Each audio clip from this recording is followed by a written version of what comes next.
मित्रांनो, आज मी तुम्हाला आपल्या राजा श्री छत्रपती शिवाजी महाराज आणि त्यांच्या माऊली मासाहेबांची एक गोष्ट सांगणार आहे. त्या गोष्टीची नाव आहे संस्कारांचा विजय. प्रत्येक माणसाच्या मनात छत्रपती श्री शिवाजी महाराज यांच्याबद्दल अमाप श्रद्धा आणि आदर आहे. शिवरायांच्या पराक्रमामागची दिव्य प्रेरणा शक्ती म्हणजे बाई जिजाबाई. मासाहेबांनी शिवरायांना शिकवलं नाही, तर त्यांच्या मनात राष्ट्रप्रेम, स्वराज्य स्थापनेची इच्छा, स्वजनांबद्दल प्रेम, आस्था, दिलासा आणि परमप्रिय सत्यवृत्त कधीची निर्माण केली होती. अशा ह्या महाराजांच्या काळातली एक गोष्ट एकदा शिपांच्या एका गुप्तचराने एक बातमी महाराजांना दिली. रोजचा खजिना पुन्हा जाणार आहे. संधी लागली होती.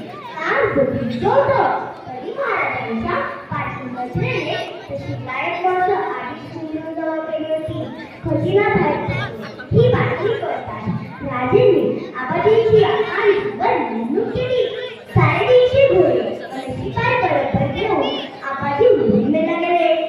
आई जगदंबेच्या कृपेने ती खजिना नीतीची होती पूर्ण करूपर्यंत आले.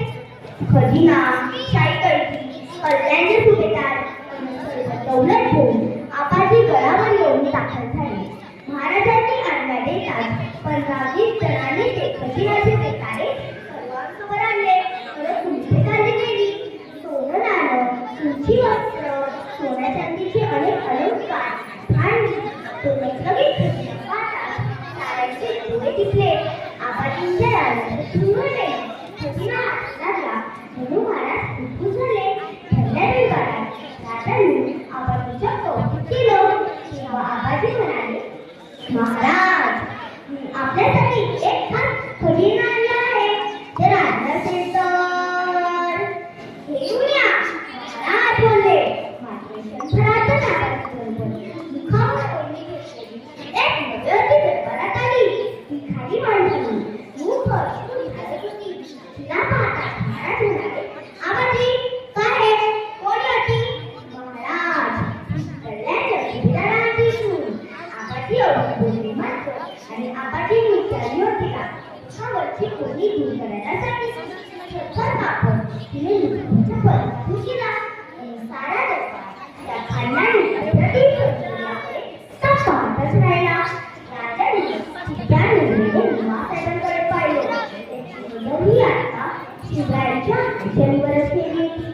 त्या सौंदर्याची पाहून आबाजींकडे पाहता महाराज म्हणाले, काय आबाजी, तिच्या इच्छा आमच्या मागे सुंदर असतात. काही असे सुंदर झाले तो नाही का? मग त्या सुंदर पाहून राजे म्हणाले, वा, काय छान सुंदर देवाने.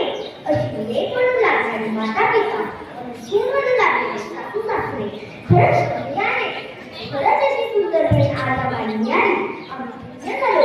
हे भगिनी तू वापर करत आहे. महाराजांचे ते शब्द ऐकतात ती योगेश्वर कांजली मार्च करायला नजरेने बंद केलं. राजांनी साडीचे भर दरबारात तिचा आदर सत्कार केला. महाराजांना तिच्या मुलीकडे शिवा म्हणाले, बाई, भावाकडे साडीचे जोड मांडून घ्या. त्यांनी आनंदाने तिच्या पत्रात दिला. म्हणाली, भाईजान, नाथाव, ते भी आपके बनाए. हम आपके बचपन होते रहे. आपके वर्गे औरत के लिए जो सम्मान है उसकी ऊंची है. खुदा तुम्हें सलामत रखे. भाईजान, आप दुखी हो, यही मेरी कामना है. खुदा मार्ग करा देगा. वचन करून की कोण गेली. आबाजीची मात्र कधीच खाली गेली होती. शिवा कसे पुढे गेले. कधीच्या बातेचा स्पर्श केला. आई, विजय तुमच्या संस्कारांच्या कवीचा आहे. सांगितलेली गोष्ट आमच्या पूर्ण लक्षात आहे. मासाहेब स्वराज्य हे स्त्रियांच्या अभ्रूचे रक्षण करण्यासाठी आहे. आम्ही श्री कृष्णाचे प्रजाभूत आणि शिकवण घेतलेले हिंदुराजे आहोत. कृष्णाचा बोधा भगिनींच्या अभिवर्षणाचा आहे. अभिवृद्धीने प्रेरणा माझे काय होणार. त्यांच्या डोळ्यातून अश्रुवात होते. तात्पर्य शिवाजी करून तो प्रत्येक ठिकाणी धर्मदात्याचा भेद न करता बहिणीप्रमाणे आदराने वागतो. शौर्य फक्त हिंसात नसतं, तिच्या मार्गासाठी असतं.